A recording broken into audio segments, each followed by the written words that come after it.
before rendering the scenes, we have to take care of certain details. One of the details, if you remember in the other videos, is that the ribbon at the back of the hair, this one, the red one, that's right here. This ribbon was, when she was moving, when she was walking, or even when she was turning her head from one side to the other, it was moving. It was not in the place. It was somewhere here, you know, close to the ear or the shoulder.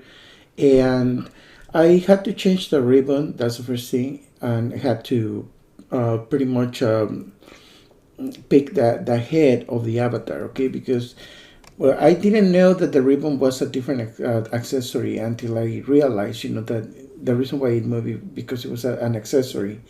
Because this is a hair element, and as a hair element, it came with a ribbon, and the ribbon was moving. It was not attaching itself to where the ponytail is attaching to, which is the back of the head, you know, where the hair is.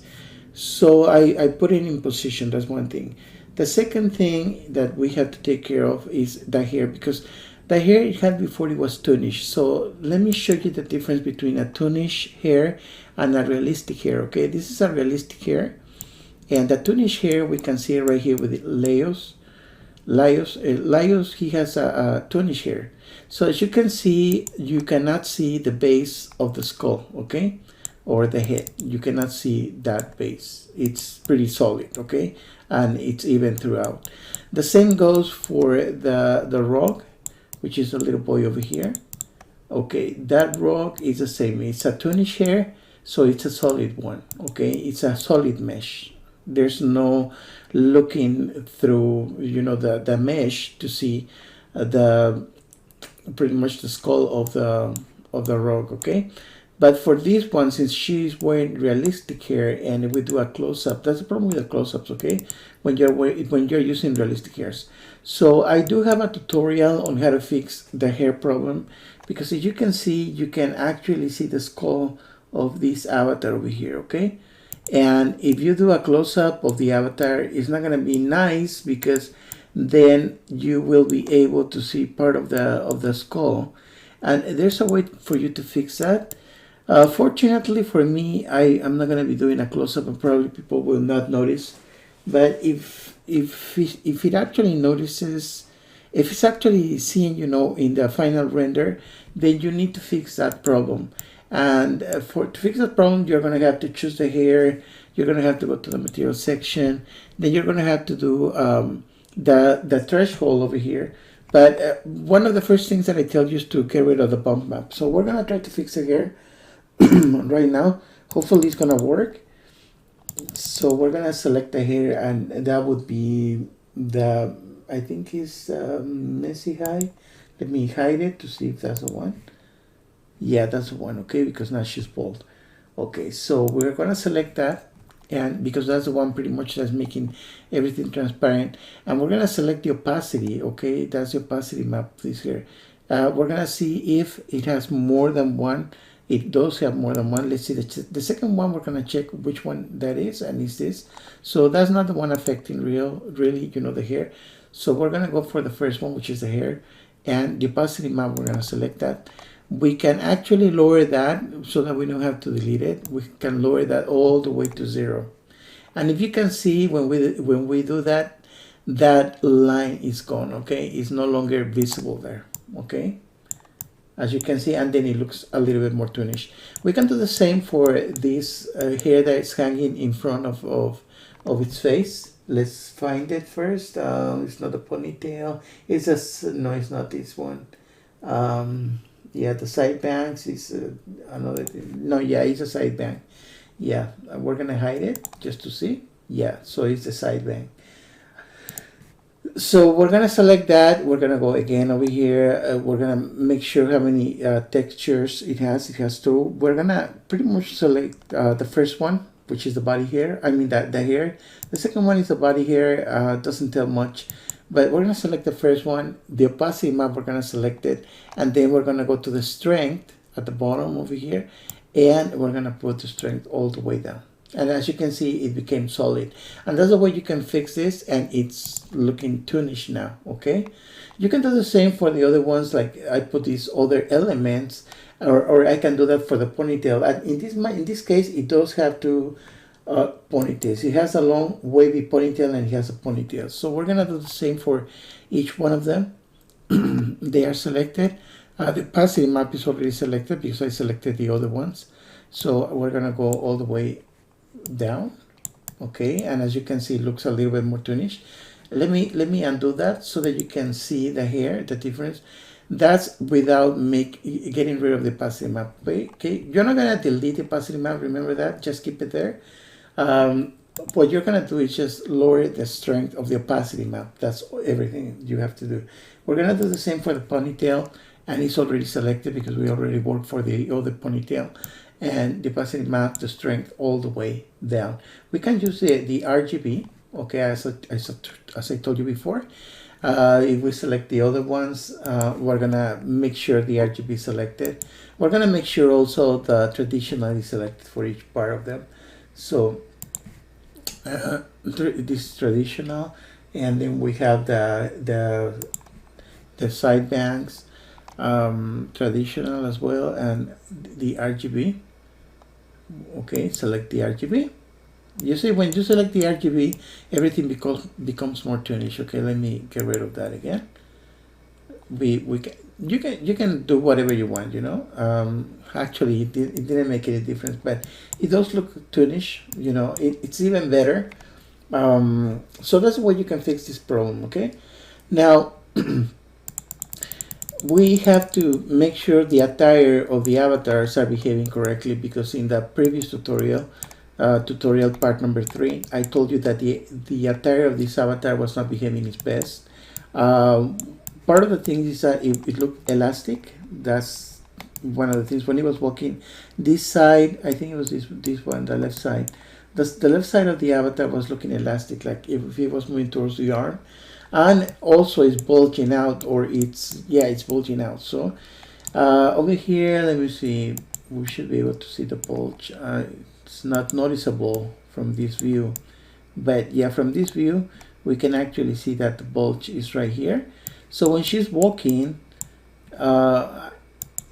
those things are coming out, you know, to the side, and actually it's right here on the right hand side, but because she has her arm like that, we cannot appreciate it well, but it's bulging out. So we can actually fix this in Character Creator, you know, the dress, using sculptures, which is one of the tools that comes with when you are editing the mesh of the avatar.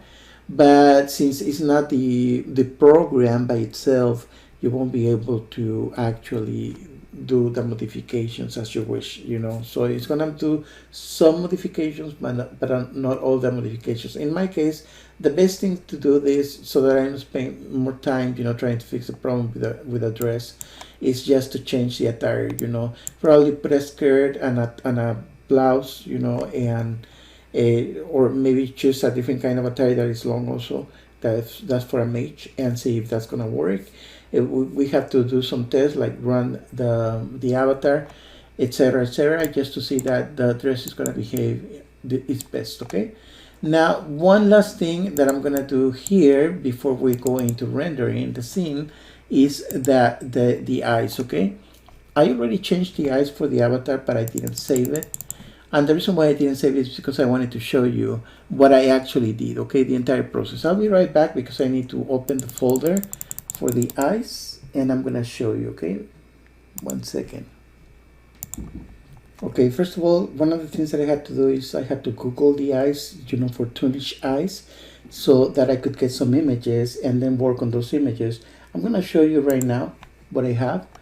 I have this, and I open one of the images, the original image of the elf, which is one of these ones. I opened that up in my photo editor, which is Adobe Photoshop CS6. In my case, you know, I have an old version. And what I did is I extracted one of the toonish eyes, and then I separated the highlight, or the glow in the eye, you know, like this little white dot, you know, in the eye. And then I had to work on the iris, and I had to change the colors. And I'm going to show you that I work on one document only, which is the document for the elf. And I work for the eyes for all the avatars, okay? This is for Laios, and this is how it's going to look like. So, but I'm going to hide those layers. Let me hide them. And I'm going to show you, this is for the elf, okay? And I'm going to hide that one. This one, let me see.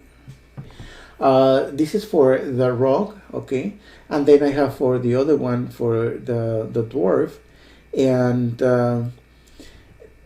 you have to, well, I save this as a PNG, and then I transfer each image. So I'm going to show you the folder in which I have all those images. I have all those images over here. So we're going to find the one for the elf. I have two options. This one, which is lighter. This one is a little bit darker.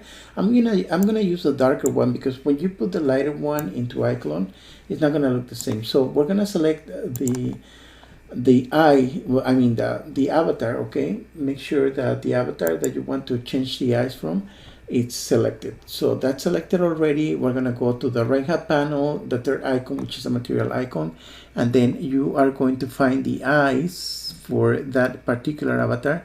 And remember that is 4, so it's the eye, the cornea, again the eye, that's for the right and the left, and we're going to select the 4. And as we can see, they are all connected already. They were not connected before, because when I was doing this, I was doing it one by one, you know, and then for the other two I did them as a one piece per se, and that's why it's showing me right there at the bottom that little triangle, okay, or that little arm, whatever you want to call it. So I already placed it there, and it's gonna do the changes. This is gonna make it toonish because the color is solid, like I was telling you in a previous tutorial. Even though I didn't touch, when I was on the avatar creation, I didn't touch these particular parts, you know, in regards to the hair and things like that. I didn't do that, but I'm doing it right now just to show you how to change the hair if you actually have to use a realistic hair, how to change the hair and get rid of the problem, you know, in which you can actually see the line of the skull, and also how to change the eyes, which is what we're doing right now. All right. And as you can see, the eyes are already changed, okay, and it looks really nice. I can add another glow over here, maybe at the bottom, just to make it a little bit more toonish per se, but it's already toonish, you know, as it is. And you have to do those fixes, and once you do those fixes and everything is done with the motions and the fixes for the avatar in regards to the attire, making sure the attire behaves correctly, making sure any accessories are at the place they are supposed to be, that the avatar when it's moving, is that the accessories are not going to move, you know, from where they were placed at. And yeah, once that's done, then we can start doing the renderings, okay? And with this, I finish this tutorial. Thank you for watching.